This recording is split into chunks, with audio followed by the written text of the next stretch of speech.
Everybody hear me? Yes. I'd like to call to order the Charter Township of Oxford Board of Trustees regular meeting. Today is August 10th, 2016. Please pay respects to the flag. I pledge allegiance to the flag of the United States of America and to the republic for which it stands, one nation, under God, indivisible, with liberty and justice for all.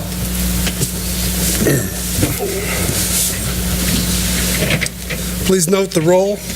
Noted. Let's go on to approval of the agenda. I'll make a motion to approve the regular meeting of the Board of Trustees for Oxford Township, Wednesday, August 10th, 2016. I believe under new business B, we wanted to add the cell tower discussion as amended. Oh, that's Support right. that. Okay, She'll second it. Yeah, I'll give it a second. seconded down there. Any other comment? All in favor signify by saying aye. Aye. Opposed? Motion carries. Approval of the consent agenda. Is there any questions on the consent agenda? If not, would there be a motion to approve the consent agenda?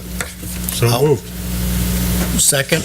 And seconded. If there's no other questions, roll call. Trustee Kratman? Yes. Trustee Dar? Yes. Trustee Bellairs? Yes. Trustee Curtis? Yes. Clerk Wright, yes, and Supervisor Dunn. Yes. Ron, the next one is you. Seymour Celebration Recognition. Thanks, Bill.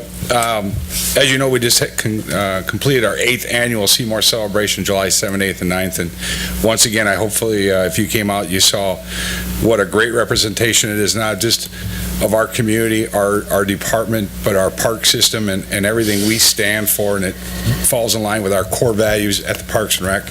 And, I'm proud to say that it was another successful event. Over the 3 days, I think we had excess of 20,000 people in our park system.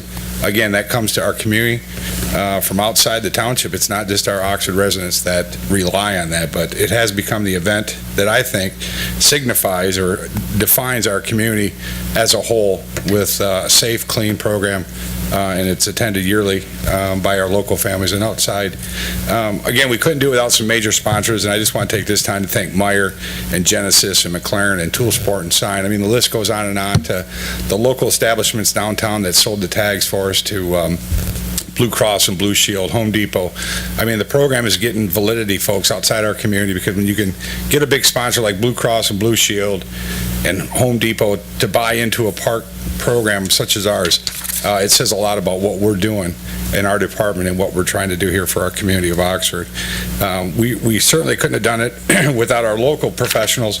Scott, Lieutenant Patterson, and his staff at the Sheriff Department, all the reserves, Fire Chief Schultz, Pete, and Dave, and Nancy Hunger this year put a EAP, Emergency Action Plan, together. All their staff came out. Brad Horton was out there, I believe it was Thursday morning at 6 o'clock, meeting me to transfer some water to a ride as a buoyancy system. Brad went above and beyond, helping with the inspections, to assisting at parking at night, and I just want to make sure Brad gets a nice compliment from our staff, because our staff truly admires people who come out and help. And one that really, he's probably embarrassed when I say this, but Bill Dunn was there Sunday morning at 7:30. After my staff had already probably worked 60 hours in 4 days, there he was helping us pick up trash, taking down banners, and it means a lot to the staff, Bill, that you were there. You know how I feel about you, so I'm not going to toot your horn anymore, but it does mean a lot. And if it was an hour or two, if everybody came out and helped, that helps us tremendously. But the next presentation that we want to make is to a special group, and I'll just tell you before I call Phil Castoni up here, our chairman of the Parks and Rec Commission. This group went above and beyond. I mean, they made the whole event that much easier for our staff. It looked that much more organized for our guests, and it was so much easier this year on us as a whole, and I hope to gosh they come back, because it surely made the event that much more special this year for all of us. So at this time, I want to introduce Phil Castoni, the Parks and Recreation Chairman of the Commission. Afternoon, Phil. Good evening. Thanks for having me. Before I move into the formal presentation, I just want to do something that Ron never does and he will never do, is toot his own horn and the horn of his staff. He talked all about the event. I think everyone up front understands the event and what the impact is to this community. And for that, we thank you for your support. But Ron's leadership to this department and to the township has really taken this department and put us on the map. We're a first-class organization. This department is known throughout the state and the nation, and we're pretty darn small. And the staff we have work their butts off to make sure they provide for the residents. So I want to take time to thank Ron. Dawn and Dan are here. Lauren, Jeff, Kenny, and all the part-time staff we have. Their work does not go unnoticed, and we appreciate that. But I would like to introduce Rochester CERT, Community Response Team, Emergency Response Team, and under the leadership of Mr. John Shep from the Rochester Fire Department. He is here with Mr. Ron Oliver. Together, this group, again, from Rochester, not from Oxford, came to our community because they wanted to help. They knew they could make a difference to our residents and all our visitors. They brought 15 volunteers at over 400 hours over the 3 days. Not just from Rochester, they're coming from Dearborn, Madison Heights, White Lake, Rochester, and all over southeastern Michigan coming to Oxford to volunteer. They were helping us with parking, first aid, any other assistance we had. They had stations set up to assist our staff and the guests who were in our parks. So with that, I would ask the members of Rochester CERT to come forward. We do have a token of our appreciation.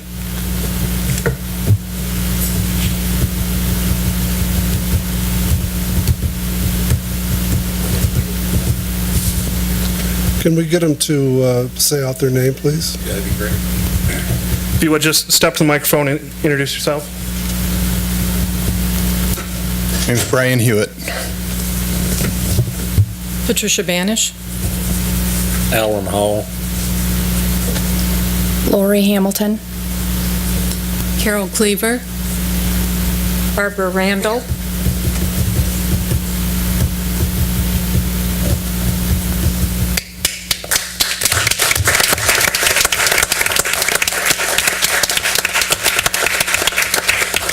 Again, it was phenomenal what you guys did. I can't think enough. I don't want to sit here and turn it into a tear fest, but it is. It was a heartfelt gesture on your part to come out and help us, and it truly made a difference on our event.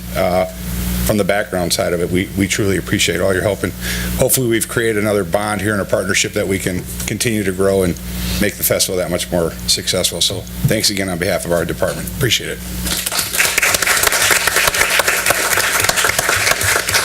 Ron, on behalf of the Township of Oxford, Thank you so much. I would like to thank all these Thank you. young people, because it's really important for our community to show the togetherness that you've helped. It's great to have all these different communities coming together, and I would hope that if they ever have something in their community, that we could put together 15 or even 5 of us to go down there and reciprocate. So again, I'd like to thank you on behalf of the Oxford Township.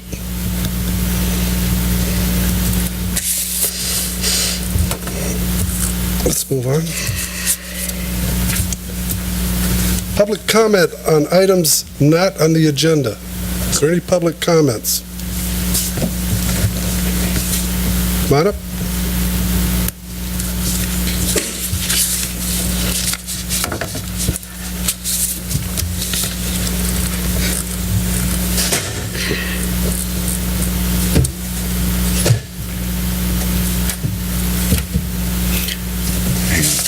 Please state your name and who you represent.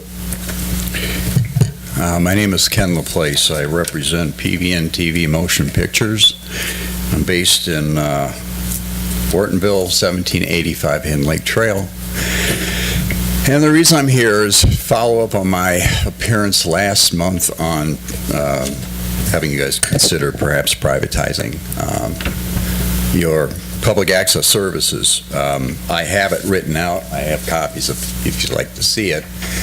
I'm not going to read all of it. I'm going to continue where I pretty much left off. Again, I'm here to save you money. That's simple as that.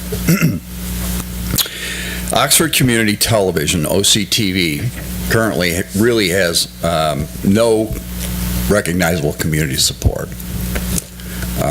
It experiences no community engagement. Really, citizens don't go in and out of the place to rent equipment like they used to. It has no measurable audience. It basically means people aren't really watching it. Yet, in spite of some of these deficiencies, the township continues to offer up a lot of money, over $200,000, to continue the existence of what I consider a failing service. And this adds up over 10 years to $2 million. If you include their budget, which when I was there was about $286,000, I'm sure it's much higher now, probably close to $300,000. You add that to the $500,000, or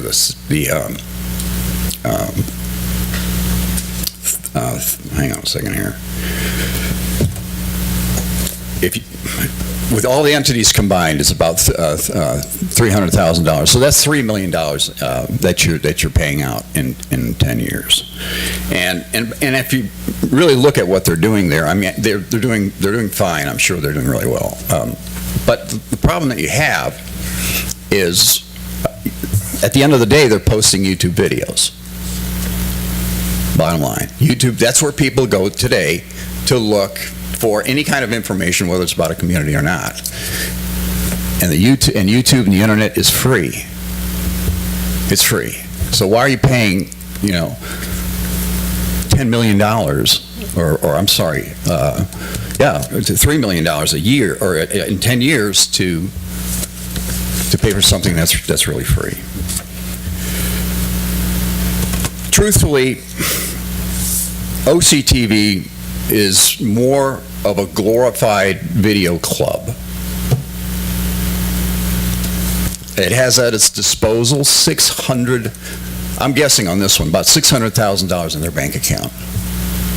That's a lot of money for YouTube videos. And then on top of that, they have $300,000 of a working budget. That's $800,000.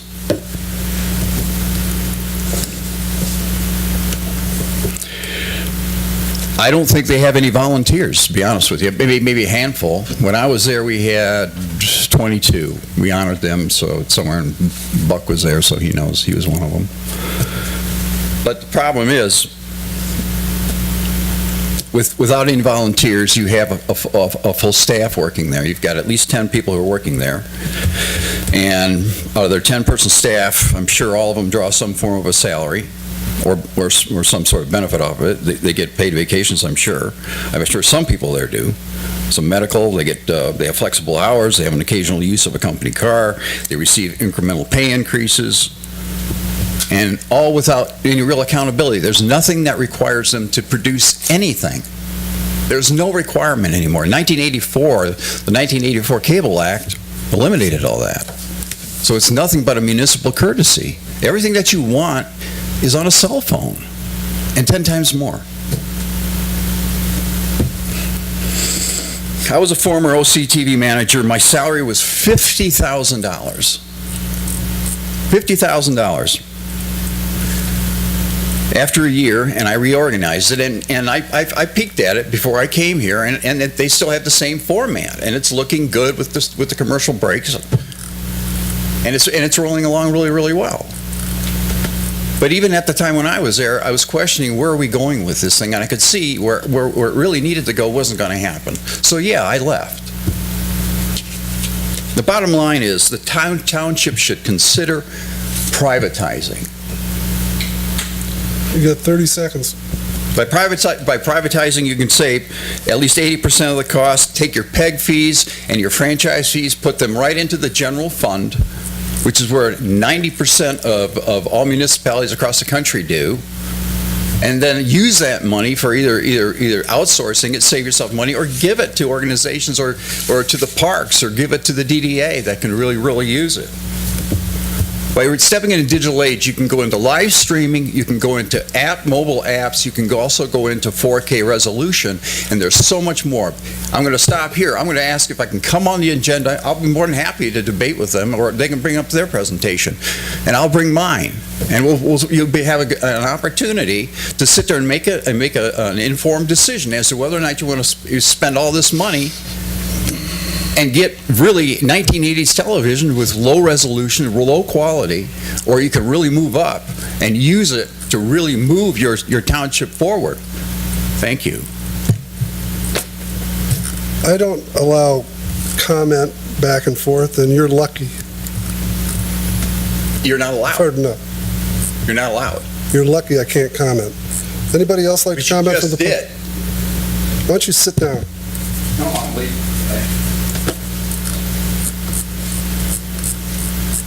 You don't want to hear any rebuttal? You taking the coward way out? Why don't you please sit down, let him hear. Is there any other comment, public comment? Terry Stiles, production manager for OCTV. I do not have a rebuttal. I'm here to clarify what this board was informed, a few things, at their last meeting. OCTV is in the digital age, and we have been for 3 years. Since Bill Service became the manager, we were allowed $80,000 to bring us up to date by our commission, and they were glad to do that for us.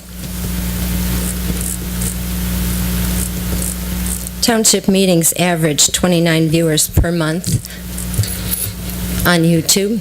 YouTube is where we get our numbers, where we see our numbers increase, versus OCTV productions of 3,600 views per month. All on YouTube, Facebook, Charter, and OCCTV.org, which will potentially reach 34,000 people within the 2 townships. PEG rules were not phased out in 1984. That's when they came up with PEG rules. That's public, educational, and government. Franchise fees are intended for relevant community information to be broadcast to the community, and that's what we do. OCTV views have tripled since Bill Service was hired in 2013. In 2012, we had 6,500 views. In 2013, we had 10,500. That's when Bill became manager. In 2014, we had 16,000 views. And in 2015, we had 33,000 views. Last month alone, our views increased 108%. Since 2003, production and content have been refocused back to the community, the entities, the events, the charities, and its people, including Walk for a Cure, which we did not cover in 2012. We've been training interns, students, and volunteers consistently over the past 2 years.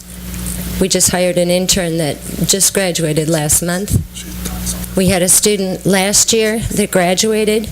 He did an internship with us and got hired at a major television station in Montana first, and then Minnesota picked him up.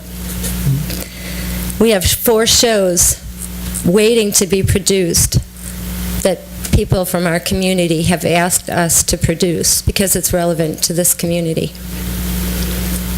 The community support and viewership numbers are the highest they've ever been, and they continue to grow. DVD sales are in the thousands of dollar ranges every year since 2013, including we helped athletes. We put demo tapes together for them, and people are looking at them for their scholarships. Churches, charities, event planners, and businesses continually ask OCTV for help, promoting local needs, local content, and local interest in this community. We get people walking in the door every single day. We have one show called My Life. Excuse me. It's relevant to this community. It's relevant to our history. It's relevant to our nation's history that's being considered by the Library of Congress. It's called My Life. John Ochins does it. We are on Facebook, we're on YouTube, and we are on our web. And it is free to be on those so that our community can view what's going on in their community, but the production is not. We have 9 people, 2 full-time, myself included. Yes, I do get insurance. Yes, I do get 2 weeks paid vacation. And Bill Service, who only makes $42,000 a year.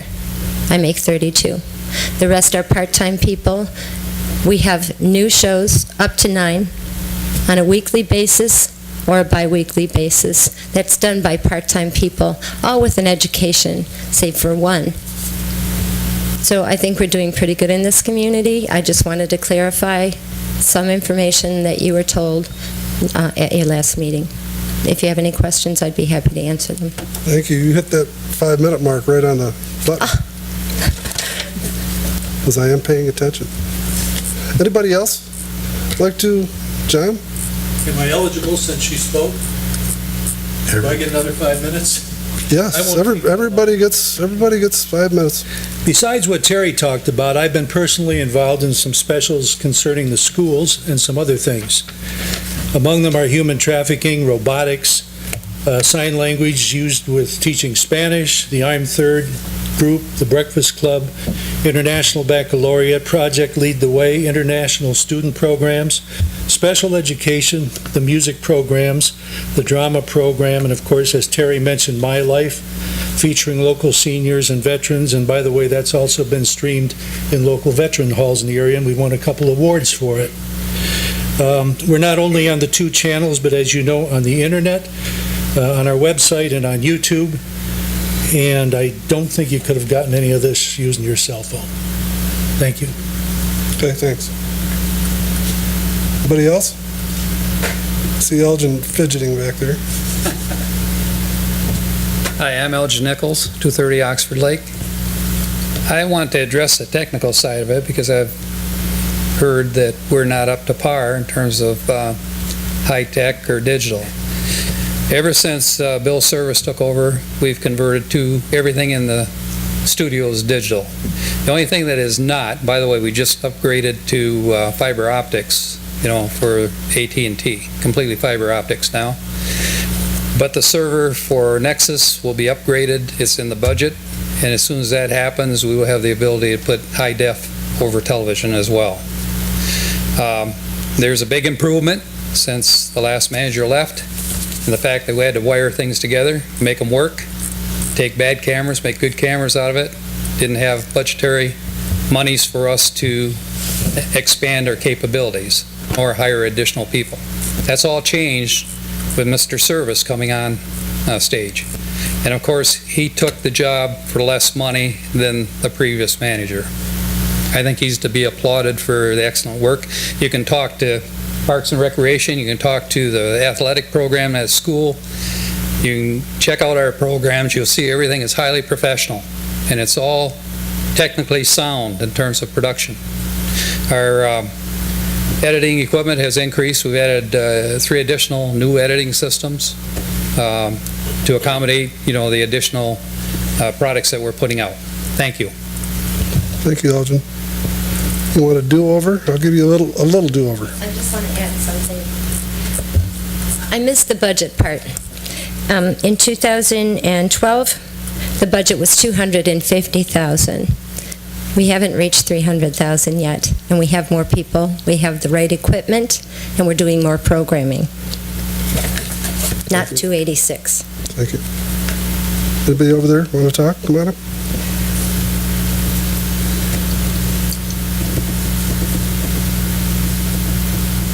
A little nervous. I'm looking at the camera all the time. This is different, Terry. My name is Rod Wright. I usually do sports and anything with kids.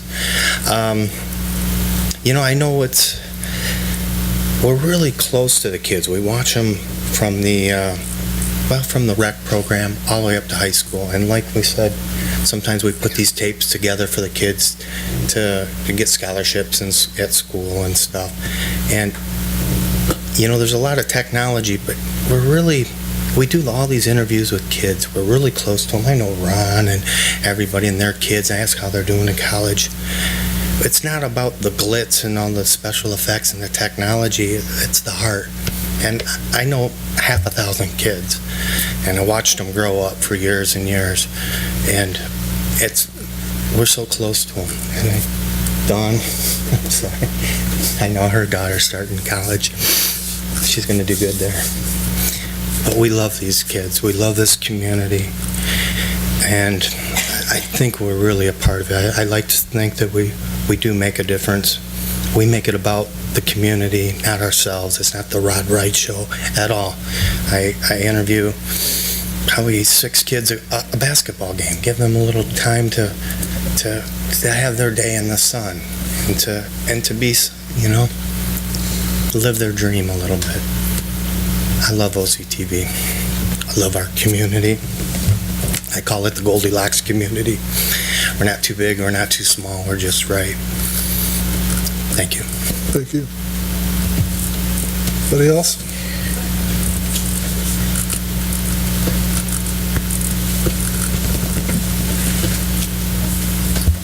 I'm Dawn Medici, 2364 Molina Lane. I also work for Parks and Recreation. And my daughters have graduated from Oxford High School, and I just had one graduate this past year. And I have to say, I didn't know OCTV, this topic was going to come up, but they have touched the hearts of so many children in this community, and mine especially, as Rod was saying. They make it so special for the kids, and whatever programs they're in, whether it's robotics or athletics, and I hats off to them because they do a phenomenal job. And for the Parks and Recreation side, I can call at the last minute and say, hey guys, we would like to do a spot and feature something in one of our parks or whatever it is, and they drop and they'll come out and they'll meet with us and they'll come out to the parks. They'll go anywhere you ask them to go, and they are true supporters of this community. So thank you. Anyone else? Mrs. Miller. Connie Miller from Connie's Kitchen on OCTV, and I'm a volunteer. I don't get paid for what I do. I just have a lot of fun doing it. I'm having a ball learning about it, how it all works, and these guys are great to work with. They make it very personal, and I'm really enjoying it. So when they say there are no volunteers, there are, because there's not only me, but there's a lot of others like this, people that come on my show. They work with us with the free meal program, which is all volunteers, and it's all because of them. It's because of Terry and Bill and Kyle and Dan and everybody. That's why we can get the word out on the things that we do. It's helped the free meal program tremendously, that they took the time to come out and film with us. And again, we're all volunteers. Thank you. Anybody else? I'll give you 1 minute. After this gentleman here. Russell Courier, cameraman, editor, and producer for Oxford Community Television. I started OCTV about 3 years ago, this past month. I love my job. I absolutely do. I'm one of the part-time workers, and when Terry said something along the lines of, all have education but one, I only have high school experience from Oxford High School. Yet, I guess I have this knack for working here, and what I love about my job is that I get to meet interesting people every day. I get to work with some of the greatest people ever. Bill Service, one of the greatest bosses I've ever worked for. And honestly, I love my job is to document the history of Oxford and to support this community. And I just wanted to say, I love my job. I love this community. I love OCTV. Thank you. Anybody else on that side of the room? Okay, get a minute.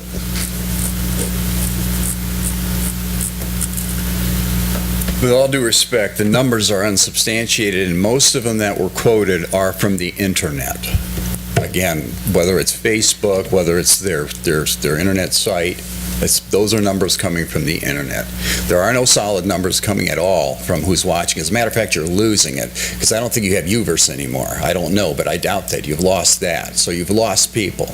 And another thing, too, is, you got a lot of people here. Where's the community? You knew I was coming here. So there's no community here that's supporting them that I see. Number two, finally, the school issue. The school has enough equipment and enough staff, they could do it themselves. I worked with Bruce Holliday. They had more editing systems. They had a bigger studio. They had TriCasters, which is what they have. They went out and bought two TriCasters to the tune of what, $80,000? And are they using them correctly? When I was there, we had 70% of the programming was in the studio. 70%. I dare say that it's what, 10% or 20% that they have going right now. So you bought a TriCaster and you got hosed. My point is, it's sentimentality. I agree. Let's all be sentimental. I liked it too. Thank you very much. Good job. But I'm saying you got to get real. You got to look at the numbers. Bye. Okay. Thank you.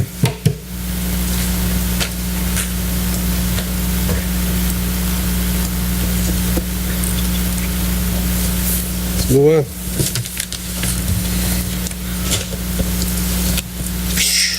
Fire Department.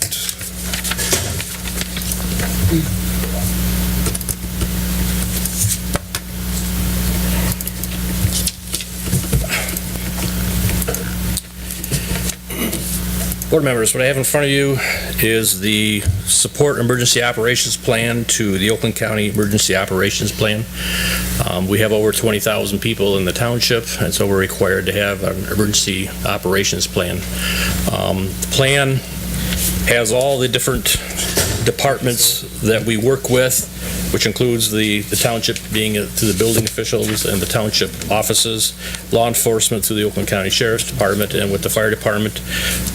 In the case of any kind of a disaster, be it from a tornado to an ice storm to, whatever calamity happens to hit the community, whatever, there's a written plan that covers it and who actually is the one that's in charge of everything and supervises everything. There's a resolution at the back of it that needs to be passed that I have to send down to the county, and that gets forwarded on to the state. And then also, once that is signed, then each page, everybody on there, including myself, supervisor, treasurer, everybody, Sheriff's Department has to sign off on those, that we agree that yes, we are going to provide those services. Somebody talking. Excuse me. Okay, no problem. And what this does then, this qualifies in the case of a natural federal disaster, then we are qualified for federal funding to hopefully offset some of that up to $100,000 that we would be able to qualify for. So this is our plan going forward. What do you need from us? Pass the resolution. Pass the resolution? I move to approve the Support Emergency Operations Plan and the supporting resolution for the Charter Township of Oxford as presented. I'll second it. Supported. It's been moved and supported. Susan? I just have a question. It says you're required. Who requires that you do this? The state and then through Oakland County. So where does Emergency the $100,000, is this going to cost us a lot of money that we're going to give us back $100,000? Maybe? It's not going to cost, let me take that back. In case of a disaster, say a tornado comes through and wipes out half of the community. Oh, that's only in case of the disaster. Correct. You could do it. Correct. Okay. It's not funding that we're putting up front in the first place. Okay. Yeah, I just didn't understand that. I read all that. I didn't understand what we would be paying any money, that they would be giving us any money back. Okay, I understand that now. The state requires if you have over 20,000 or Correct. 10,000? 20. Any other questions? Roll call. Clerk Wright, yes. Trustee Bellairs. Yes. Trustee Curtis. Yes. Trustee Crediman. Yes. Supervisor Dunn. Yes. Trustee Dur. Yes. Thank you. And I would also like to be able to go and thank the Rochester Fire Department through their CERT team for all the help that they were able to provide and come out and work the event. I thought it was a great event.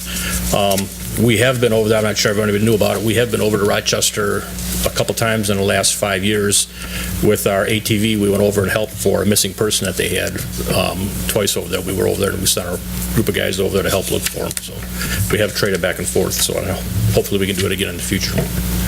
Thank you. Do we want to go into this next one? Upview grant expense? Go ahead, Curtis. I think because the purpose to put it back on this agenda was to get a full board vote, and seeing Treasurer Ferrari is not present, that we tentatively put this on the September agenda for a full vote. I move to postpone this till the September meeting. Second? Moved and seconded. All in favor signify by saying aye. Aye. Opposed? Motion carries. Next one is purchase of defibrillators. First of all, we have a new substation sergeant.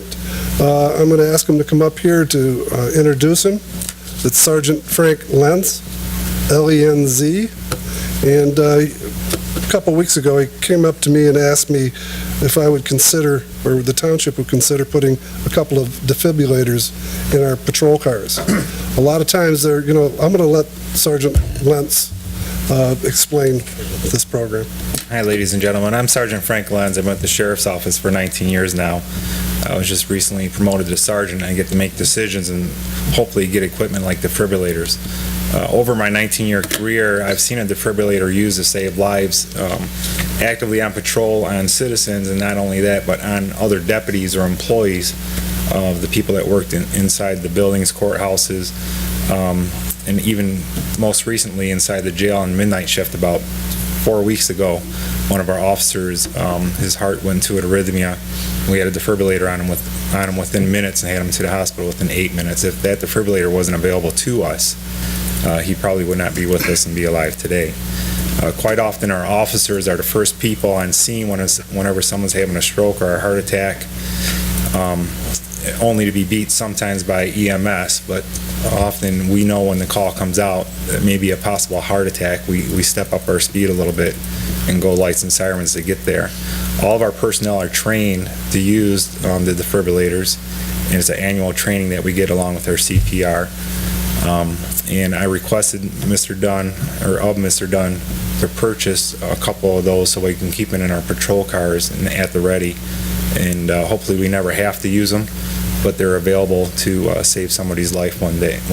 And the cost of them in comparison to saving just one person's life over the lifetime of those AEDs, I think the expense is well worth it, and I'd appreciate your consideration.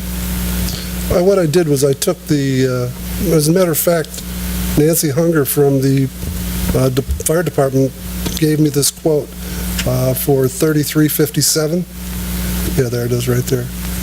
So it looks like they're about $2,500. Yes, Susan? Has the county, too, ever considered putting them in their own patrol cars, just for their, for the... They are in a lot of communities, and when I started to inquire as far as how I can get them in the patrol cars here, I spoke to other captains and lieutenants that run other substations, and I was informed they're usually supplied by the fire department and or the township or city will purchase them and provide them to the sheriff's office and then be maintained by the fire department. We don't have any of them in stock. We do have some purchased for our jail facilities, and even the ones in the courthouses are purchased by the funds from the courthouses. It just seems like the county would want to protect their police officers. I'm all for getting that, but that's only in 2 cars. I'm just wondering if, the county ever considered equipping all of their cars with something like that. I have not been told that decision would be above me if that was ever considered. I mean, we might even do it from Oxford, say, we're willing to do this. Maybe they want to kick in and get some for their cars, too. We can check on that. Hey, Bill? Yes. How many cars do you have on the road at any time here in Oxford? The maximum is 4. Then counting myself would be 5 on any given shift. At minimum, our minimum staff is 2 cars that will always be here. That's why I requested 2. Even if we don't. You only want 2 then? Even if not every car is equipped with 1, if the call comes out, somebody with an AED will respond to somebody having a heart attack. We wouldn't. It'd be voluntary. It's in our nature to want to show up on a call like that. Okay.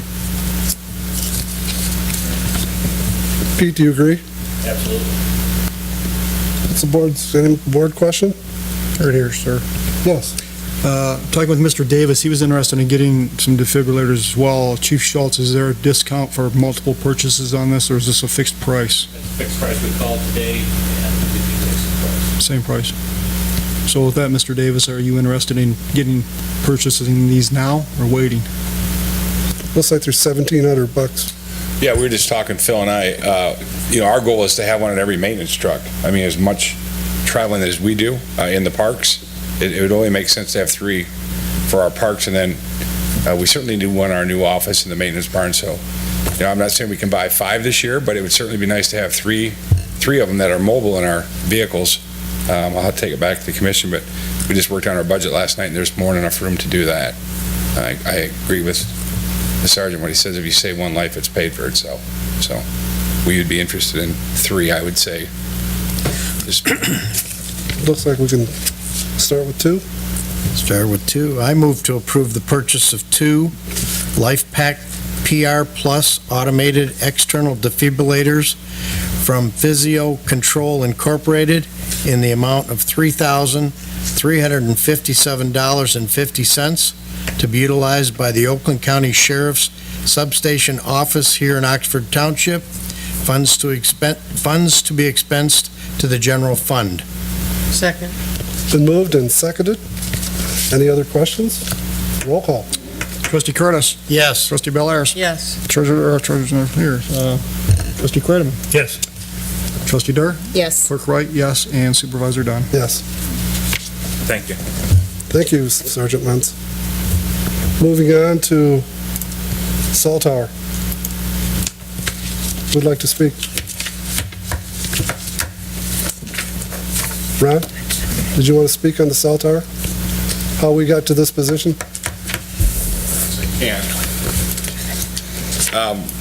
We've been working on cell towers, I think, for the last 7 or 8 years. Originally, we were approached by Verizon, then it was AT&T, and now we're back to Verizon.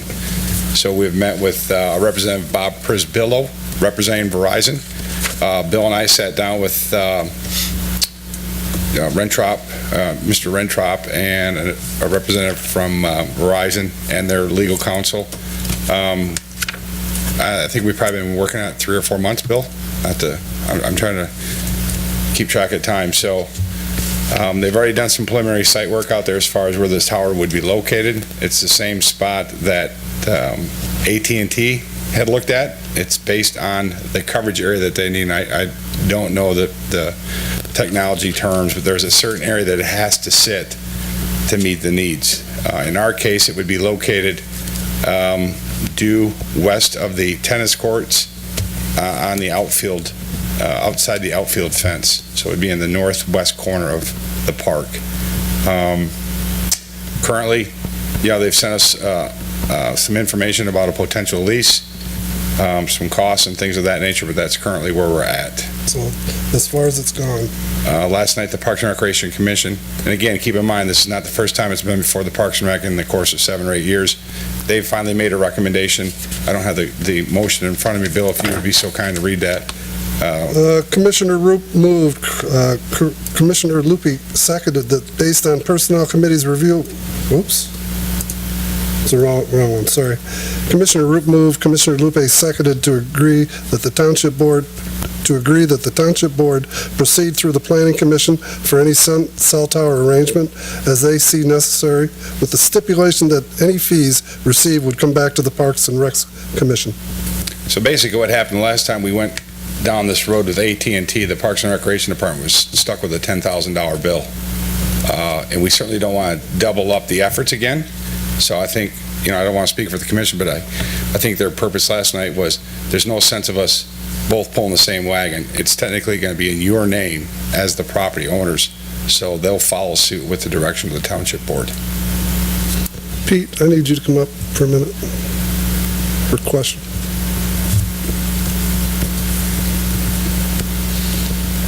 Is there a hole out there as far as coverage? I know anytime I hit that area out there, I lose cell phone coverage. Is that a problem if I have a heart attack? Absolutely. That area's been like that for as long as I can remember, since we've had cell phones. You get out west of town, get out past Dan Lake, Sanders Road, then it starts fading in and out. You get out all the way out towards Baldwin Road. You drop signals all the time. Sometimes there is no coverage at all. There's no bars on your phone, per se. Especially with the amount of people that's out there. Again, the good example was this last Seymour celebration with the fireworks and everything. With that many people out there over 3 days, I mean, there's chances of something happening out there are really great at that time. The same thing as when they have the lacrosse tournament that's out there.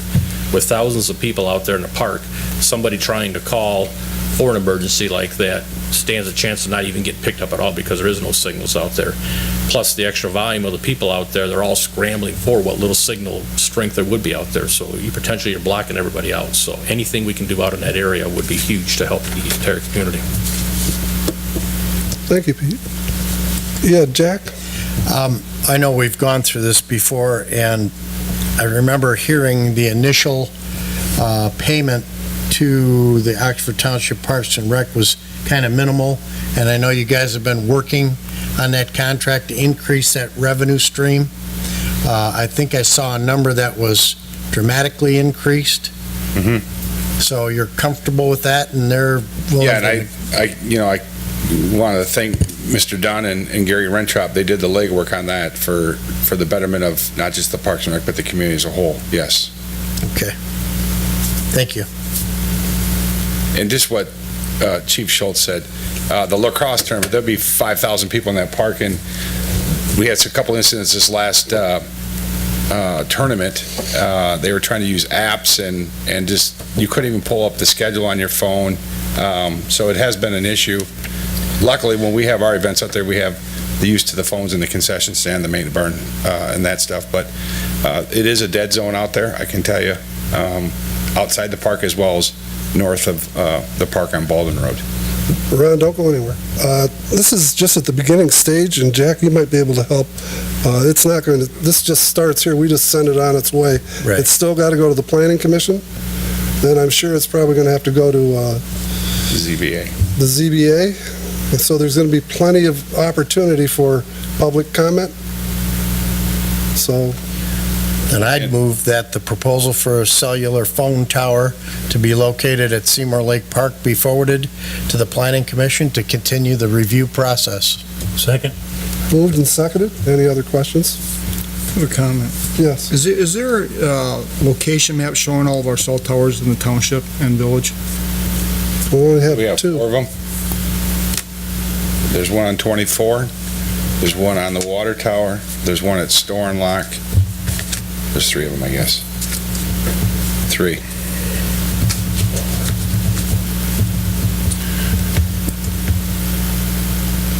Roll call. All in favor signify by saying aye. Aye. Opposed? Motion carried. Mr. Dunn, if I may, when you send that on to the Planning Commission, if you could just carbon copy me on any emails so I can carbon copy the commission and keep them informed. Again, and I don't want to speak for the commission, it's my understanding from last night, it's not going to come back to the commission at all. It's going to be based on your suggestion, recommendation, and decision how we proceed. So, but I will just keep them up to date monthly on an informational, timely manner. So if you could just carbon copy me on any issues with that. Thanks. Is there any public comment? Board of Trustees comment? Start with Jack. Friday night, 8 o'clock, under the lights at Oxford's Seymour Lake Park. Charity softball game, the Sheriff's Road Patrol versus the jail deputies. 8 o'clock it starts.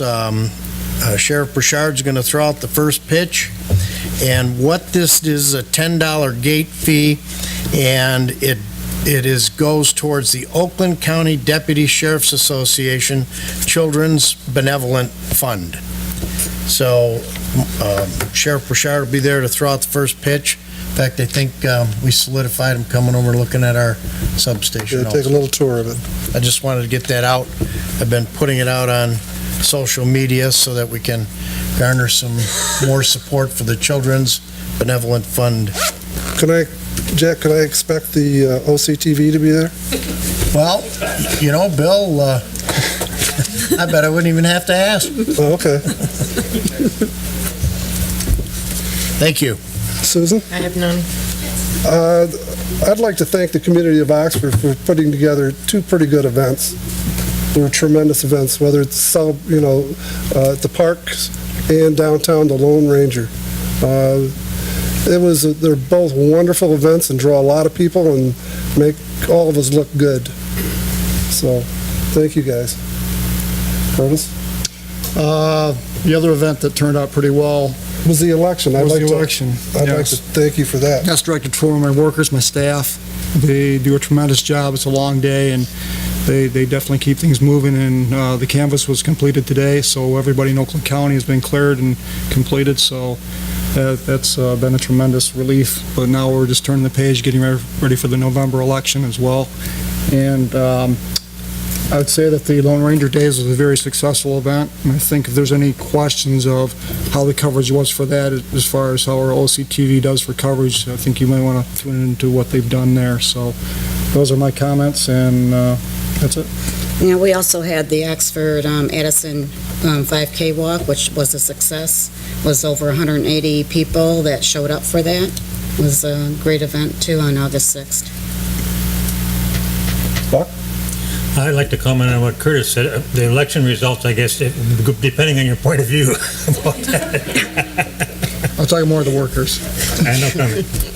I'd like one more do-over. We had somebody in the audience tonight who had a lot of kahunas to come in here and badmouth a wonderful organization. If I was rude to them, I meant to be. Because they do, OCTV does such a wonderful job. I'm proud of the work they do. So, but again, for someone to come in and with a whole room full of people and say what he said, takes a lot of whatevers. Is there a motion to adjourn? So moved. Second. Moved and seconded. All in favor signify by saying aye. Aye. Opposed?